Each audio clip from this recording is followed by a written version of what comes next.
മുസ്ലിം ലീഗിന്റെ കൊടിയോട് കോൺഗ്രസിന് വിരോധമാണെന്ന് നിങ്ങൾക്ക് എവിടുന്നാ വാർത്ത കിട്ടിയത്?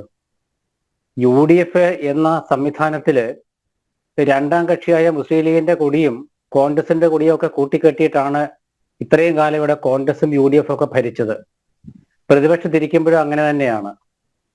ഏത് കാലത്തും UDFന്റെ കൊടികളിൽ ഏതൊക്കെ കക്ഷികളാണോ ഉള്ളത് ആ കക്ഷികളുടെ എല്ലാം കൊടി കൂട്ടിക്കെട്ടും.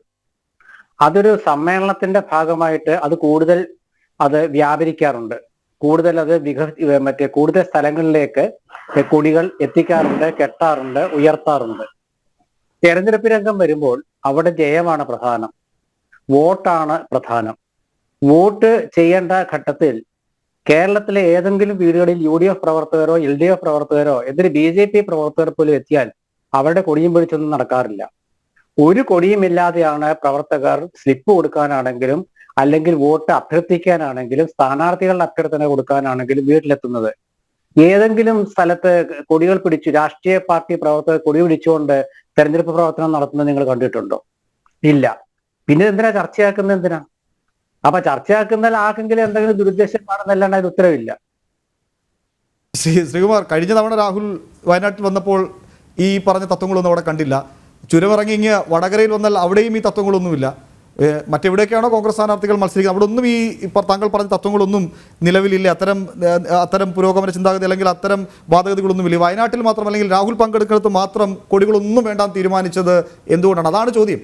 ഈ താങ്കൾ പറഞ്ഞ പോലെ കോൺഗ്രസിന് മുസ്ലിം ലീഗിൻ്റെ കൊടിയോട് ഐത്തമുണ്ടോ അല്ലെങ്കിൽ വിയോജിപ്പുണ്ടോ എന്നത് ഒറ്റപ്പെട്ട സംഭവമല്ല. നേരത്തെ മാനന്തവാടിയിൽ ജയലക്ഷ്മി മത്സരിച്ച മണ്ഡലത്തിൽ അവിടെ മുസ്ലിം ലീഗ് പ്രവർത്തകരോട് കൊടി ഉയർത്തരുത് എന്ന് പറഞ്ഞത് അന്ന് വലിയ വാർത്തയായിരുന്നു. അത് പിന്നീട് ഈ തലസ്ഥാനത്ത് നെയ്യാറ്റുകരയിലോ മറ്റുമാണെന്നാണ് ഞാൻ മനസ്സിലാക്കുന്നത്. തിരുവനന്തപുരത്തെ നഗരത്തിൽ മുസ്ലിം ലീഗിൻ്റെ പതാക പാകിസ്ഥാനിൽ കൊണ്ടുപോകുള്ളൂ എന്ന് പറഞ്ഞ കോൺഗ്രസ് നേതാവ് അന്നും അത് വലിയ ചർച്ചയായതാണ്.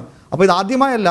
മാത്രമല്ല, നേരത്തെ പറഞ്ഞ പോലെ ചുരമിറങ്ങി താഴെ വരുമ്പോഴൊന്നും ഈ പ്രശ്നങ്ങളൊന്നുമില്ല. വയനാട്ടിൽ മാത്രം എന്തുകൊണ്ട് ഈ പ്രശ്നം? മാത്രമല്ല, ഹസൻ പറഞ്ഞതുപോലെ ഈ കാര്യങ്ങളൊന്നും എല്ലാവരോടും പറയേണ്ട ആവശ്യമൊന്നുമില്ല, എല്ലാം അങ്ങനെ വ്യക്തമാക്കാൻ കഴിയില്ല. ആ വ്യക്തമാക്കാൻ കഴിയാത്ത കാര്യങ്ങൾ എന്താണെന്നാണ് ചോദ്യം. വയനാട്ടിലത്തെ കാര്യം പറയും. മറ്റൊന്ന് ഞാൻ മൊത്തമായിട്ട് പറഞ്ഞതാണ്. മൊത്തമായിട്ട് പറയുമ്പോൾ നിങ്ങൾ ഈ പറഞ്ഞ പോലെ എല്ലാ കക്ഷികളിലും അവരുടേതായ ചില താല്പര്യങ്ങളൊക്കെ അനുസരിച്ചിട്ട് തെരഞ്ഞെടുപ്പ് പ്രചാരണത്തിന് രൂപം കൊടുക്കാറുണ്ട്. വയനാട്ടിൽ ഒരു കൊടിയും വേണ്ട എന്ന് UDF തീരുമാനിച്ചു. അത് വയനാട്ടിലെ തീരുമാനം, വയനാട്ടിലെ UDFന്റെ തീരുമാനം. അത് കേരളം ഇപ്പൊ തൃശ്ശൂര് മുരളീധരന്റെ മുഖം മാത്രം വെച്ചുകൊണ്ട് ജാഥ നടത്താൻ കോൺഗ്രസ് പ്രവർത്തകർ തീരുമാനിച്ചു. അത് ഇവിടുത്തെ തീരുമാനമാണ്. മുരളീധരന്റെ മുഖം മൂടി ധരിച്ചുകൊണ്ട് പ്രവർത്തകർ ജാഥ, ഒരു കൊടിയില്ല, ഒന്നുമില്ല. അത് അവിടുത്തെ തീരുമാനം. അല്ലെങ്കിൽ വേറെ ഏതെങ്കിലും ഇപ്പൊ തിരുവനന്തപുരത്താണെങ്കിൽ ശശി തരൂരിന്റെ ചിഹ്നം മാത്രം പിടിച്ചുകൊണ്ട് അവിടുത്തെ കോൺഗ്രസ് പ്രവർത്തകർ പ്രചരണം നടത്താൻ തീരുമാനിച്ചാൽ അത് അവിടുത്തെ തീരുമാനമാണ്. കോൺഗ്രസിന്റെ തെരഞ്ഞെടുപ്പ് തന്ത്രം അല്ല ഇവിടെ പ്രായോഗികമായിട്ടുള്ള UDFന്റെയാണ്. അപ്പൊ UDFന്റെ വയനാട് ജില്ലാ കമ്മിറ്റി തീരുമാനിച്ചു, നമുക്ക് കൊടികളൊന്നും വേണ്ട എന്നവർ തീരുമാനിക്കാൻ എന്തെങ്കിലും ഒരു കാരണം അവർക്ക് ഉണ്ടാകുമല്ലോ. ആ കാരണം നമ്മൾ പലവട്ടം ചർച്ച ചെയ്തതാണ്. ഇപ്പൊ ഇതിനു മുമ്പേ സംസാരിച്ച ശ്രീ പത്മനാഭൻ ഉൾപ്പെടെയുള്ള എല്ലാ കാര്യങ്ങളും അറിയാമല്ലോ. അപ്പോ കൊടി കെട്ടിയ വടി എന്തിനാണ് എതിരാളികൾക്ക് കൊടുക്കുന്നത്? കൊടി എന്ന് പറയുന്നത് എന്താണ്? അല്ലെങ്കിൽ ചിഹ്നം എന്ന് പറയുന്നത് എന്താണ്? ഒരു സ്ഥാനാർത്ഥിക്ക് അത്യാവശ്യം തെരഞ്ഞെടുപ്പ് രംഗത്ത് കൊടിയല്ല, ചിഹ്നമാണ്. തെരഞ്ഞെടുപ്പ് എന്ന് പറയുന്നത് ജയിക്കാനാണ്. അവിടെ തന്ത്രങ്ങളാണ്, യുദ്ധമാണ് തെരഞ്ഞെടുപ്പ് എന്ന് പറഞ്ഞത്. ഒരു യുദ്ധമാണ് അത്. ധർമ്മത്തിനും അധർമ്മത്തിനും ഒക്കെ അധർമ്മത്തിനെതിരെ ധർമ്മം വിജയിക്കാനുള്ള യുദ്ധമായിട്ട് കണക്കാക്കാം, അല്ലെങ്കിൽ ഏതെങ്കിലും കക്ഷി അധികാരത്തിൽ നിന്ന് പുറത്താക്കാനുള്ള യുദ്ധമായിട്ട് കണക്കാക്കാം. തെരഞ്ഞെടുപ്പ് യുദ്ധം എന്നല്ലേ പറയുന്നത്? പടക്കളം എന്നൊക്കെയല്ലേ ഓരോ ഇതിനൊക്കെ ചാനലുകളൊക്കെ വിശേഷിപ്പിക്കുന്നത്. അപ്പൊ അതുകൊണ്ട് അവിടെ യുദ്ധ രംഗത്ത് തന്ത്രത്തിനാണ് പ്രാധാന്യം. വയനാട്ടിലത്തെ UDFന്റെ സാരഥികൾ തീരുമാനിച്ചു അവിടെ കൊടിയൊന്നും വേണ്ട എന്നവർ തീരുമാനിച്ചു. പകരം അവരുടെ ചിഹ്നം ഉയർത്തി കാണിക്കാൻ തീരുമാനിച്ചു. അത് അവരുടെ തീരുമാനം. അതിലിപ്പോ എന്താ തെറ്റുള്ളത്? അത്ര ഉള്ള കാര്യം. അതിൽ പ്രത്യേകിച്ചൊന്നുമില്ല. അവിടെ കോൺഗ്രസിന്റെ ചിഹ്നം കൈപ്പത്തിയാണ്. ആ കൈപ്പത്തി ഉയർത്തി പിടിച്ചുകൊണ്ട് അവർ തെരഞ്ഞെടുപ്പ് രംഗത്ത് വരുന്നു. അത്ര വിശേഷമുള്ളൂ. അവിടെ അല്ലാണ്ട് വേറെ ഒന്നുമില്ല. നിങ്ങൾ വിചാരിക്കുന്ന പോലെ ഒന്നും സംഭവിക്കുന്നില്ല.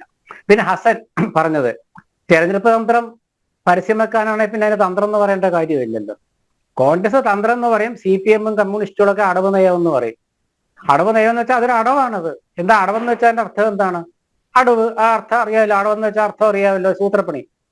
അപ്പോൾ തെരഞ്ഞെടുപ്പ് ജയിക്കാൻ എന്ത് സൂത്രപ്പണിയും രാഷ്ട്രീയ കക്ഷികള് എടുക്കും. അതിപ്പോ BJP എടുക്കില്ലേ? BJP നേതാക്കൾ പ്രസംഗിക്കുമ്പോഴും അല്ലെങ്കിൽ അവരുടെ സ്ഥാനാർത്ഥികളെ അവരുടെ പ്രചരണ തന്ത്രമൊക്കെ രൂപം കൊടുക്കുമ്പോൾ നിങ്ങൾ കണ്ടിട്ടില്ലേ എങ്ങനെയാണെന്നുള്ളത്?